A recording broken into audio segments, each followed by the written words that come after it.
أعوذ بالله من الشيطان الرجيم اللعين. بسم الله الرحمن الرحيم. أعزائي المشاهدين والمشاهدات والمتابعين والمتابعات في صفحة محمود فهمي للتراث القديم والأناتيق والنحاس وحاجات من زمن فات. أعزائي المشاهدين والمشاهدات عفوا، أهلا بكم مرة تانية ومرة تالتة في فيديو جديد. حقيقة ربنا الفرش الصغير ده بتاع أخوكم محمود فهمي، وده فرش يعني بنفرش يوم واحد في الاسبوع، وممكن اروح يعني مره في الشهر حسب الاحوال وحسب الحاجه الموجوده. حقيقه ربنا قررت اسجل بالليل يا جماعه عشان بتوع البربوكيا بيعدوا صوتهم بيبقى عالي جدا جدا في الميكروفونات، وبتاع الكمامه عفوا اللي هم عفوا بتوع الزباله برضو صوتهم بيبقى عالي جدا جدا جدا، فانا الصوت بيطلع وانا بتكلم. فانا دلوقتي بسجل الساعه 2 بالليل يا جماعه عشان اجيب لكم فيديو نقي، اوعوا تدعمونا بقى بالاعجاب والاشتراك يا اخوانا، وربنا يعين كل واحد على اكل عيشه. بس الميكروفونات بتاعتهم عاليه جدا جدا. دي بقى فلوس عند محمود فهمي، اللي هي الفلوس بقى بتاع المليم ال10 مليم والارساغ والتعريفه، في فضه وغير فضه. ده بقى اسمه مسجل بلتون، ده ياباني، ده شغال باتنين سماعه وشغال اذاعه، وهو اصلا شريط اطرش وشريط كاسيت، وصوته عالي جدا جدا جدا. وده صندوق الدنيا، يعني اسمه صندوق زان، ومتدعم ايضا بالنحاس، وعليه ايات ربنا، ايات قران تقريبا يعني عشان خاطر رفيع. حقيقه ربنا انا هشوفه لكم دلوقتي واقول كبروا بقى عندكم و... وشوفوا طبعا انتوا الايات القرانيه اللي مكتوبه على الصندوق. حقيقه ربنا ده صندوق جميل جدا جدا، وده خشب، يعني خشب من اغلى الخشب يا جماعه. دي بقى يعني عقد بقى الحاجات النادره. على فكرة يا جماعة أنا ساعات بيكون عندي هون نحاس، والله العظيم الناس بتحجزه. وطبعا الهون النحاس دي يا جماعة غالية جدا، بس مش بالأرقام اللي الناس بتتصل بيها لأ، بالكيلو برضه. ففي ناس تقول لي والنبي احنا عايزين الهون ده، أقول لهم والله محجوز. بيزعلوا يقولوا أنت عرضه ليه؟ أنت ليه عرضه؟ عرضه عشان أشوف سيادتك أنت عايزه، ده عايزه ده عايز. صندوق أهو يا جماعة أمام سيادتكم، أنا شايله أهو وهحاول أفتحه لأنه معمول تقيل جدا. أنا هحاول بقى أفتحه لأنه من عفوا من الداخل بالقطيفة، وصندوق بحالة جيدة ومش هيتعوض تاني. يعني يا هنايا بخته اللي هياخد الصندوق ده، لو هجيبه مرة تانية وافتحه لكم وهتشوفوا الصندوق. اسمه صندوق الدنيا، ومتدعم بالنحاس، وعليه حاجات جميلة جدا جدا. وده صندوق صغير، بس الصندوق الصغير ده اتباع. حقيقة ربنا يا جماعة الصغير ده اتباع. حقيقة ربنا يا سيادنا، انا برضو عندي فيديوهات تانية، وتابعوني برضو على الفيسبوك. جورنان الوطن لسه منزل لي يعني بالامس القريب، نزل لي فيديو جميل جدا جدا. هو الفيديو كان متسجل من فترة كبيرة، وافتكروني دلوقتي جزاهم الله كل خير، ونزلوا لي الفيديو على الفيسبوك بطريقة منظمة وبطريقة جميلة جدا جدا.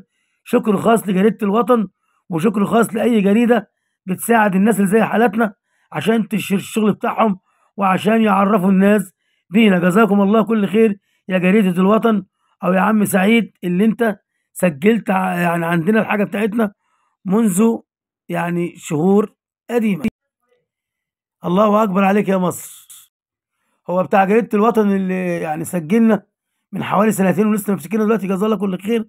نظرفهم بقى للجريدة، تقريبا اسمه الأستاذ سعيد، والله أعلم وأعلم، في جريدة الوطن. الله أعلم وأعلم، اسمه سعيد. حقيقة ربنا الأستاذ سعيد من جريدة الوطن نزل لي على الفيسبوك يا جماعة أو يا سيادنا، يعني منزل لي حاجات جميلة جدا جدا. اتفرجوا عليها وقلبوا عليها من جريدة الوطن. أهلا بيك يا عم سعيد وجزاك الله كل خير. نرجع مرة تانية للرفايع بتاعت محمود فهمي وجمال محمود فهمي وحلاوة محمود فهمي، والقرد في عين أمه غزال، والقرد في عين أمه غزال، والقرد في عين أمه غزال. نرجع بقى مرة تانية، يعني عشان بشكر في نفسي بقول محمود فهمي وكده. طيب الحقيقة ربنا يا جماعة، يعني الحاجات دي كانت قبل السباكة اللي بتيجي من وقت للتانية وبتشوفوها. السينيفور النحاس ده، السينيفور ده يا جماعة كان قبل السباكة، كان بتميلي مية يا جماعة زمان. ادي الصندوق اهو بالقطيفة، متدعم عفوا بالاحمر عفوا، وقطيفة تقيلة كمان، مفيهوش اي جرح مفيهوش اي حاجة، ومتدعم بالنحاس، وشغل قديم جدا جدا، وصناعة مصرية. تحيا جمهورية مصر العربية، تحيا جمهورية مصر العربية، تحيا جمهورية مصر العربية. في كل حاجة، مش بس في صناعة النحاس. ده المحلة الكبرى يا جماعة من 100 سنة كانت بتصنع، والله العظيم يا جماعه المهره النقاشين اللي هم كانوا بيشتغلوا يدوي خدهم محمد علي باشا، خدهم دوله تركيا عشان يعلموا الناس النقش اليدوي على الحجر وعلى الصواني النحاس وعلى التحف وعلى الاناتيك.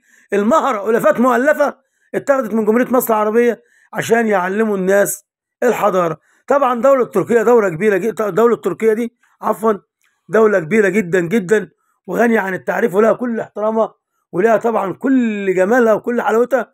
ولكن انا بقول لكم التاريخ اللي قال، مش انا اللي بقول، التاريخ اللي قال ان صناعيه جمهوريه مصر العربيه هم اللي يعني راحوا دوله تركيا طبعا باذن من محمد علي باشا عشان ينقشوا هناك ويعلموا الناس الحضاره. اللي عايز شرايط كاسيت يا جماعه السيده ام كلثوم هيلقى عند محمود فهمي، عايز الشيخ محمد الطبلاوي، نسال الله العظيم يا رب يرحمه ويتغمزه برحمته.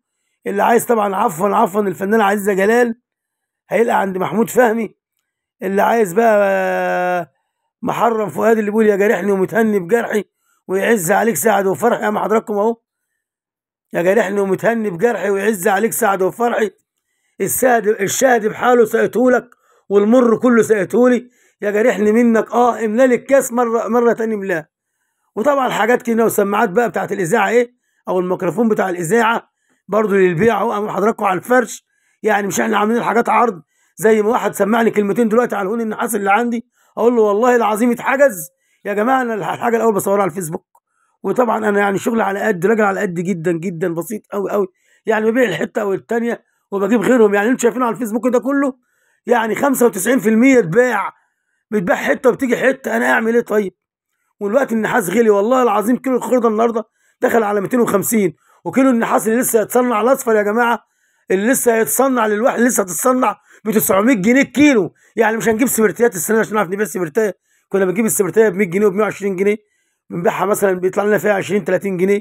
مش هنعرف نجيب من غلو السبرتيات لان السبرتيات كلها جديده، بنضطر بقى نبيع السبرتيات اللي هي القديمه. حتى التجار التقال يا جماعه كبسوا على الشغل القديم وبياخدوه لان هم مش قادرين يشتغلوا، مش قادرين يشتروا. عفوا وده كلام مؤكد، الشغل الجديد، لان الكيلو بقول لسيادتكم الجديد وصل 900 جنيه في الجماليه في منطقه مولانا سيدنا الحسين في جمهوريه مصر العربيه. النحاس الاصفر اما الاحمر غالي جدا جدا اللي لسه هيتصنع.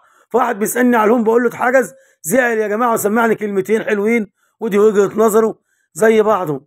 احنا بنستحمل كل واحد يا جماعه يلطش فينا شويه بالكلام زي بعضه يا سيادنا. احنا برضو نقول كل واحد ربنا نلتمس له عذره. باجور جاز حديد، وقلنا الباجور يا جماعه جمهوريه مصر العربيه في شركه بنس صنعت الحديد ده، الباجور الحديد سنه 1917، وبعد كده صنعت البواجير النحاس مباشره بعد الحديد. واللي قال لي الكلام ده احمد بنس، المعرض بتاعه في باب الخلق 17 باب الخلق. ادي ظهرك لمدير امن القاهره وبص على باب الخلق، يقترب من احمد ماهر في العمومي في شجره بيبيع سبرتيات بيبيع بواجير بيبيع حاجات من زمن فات.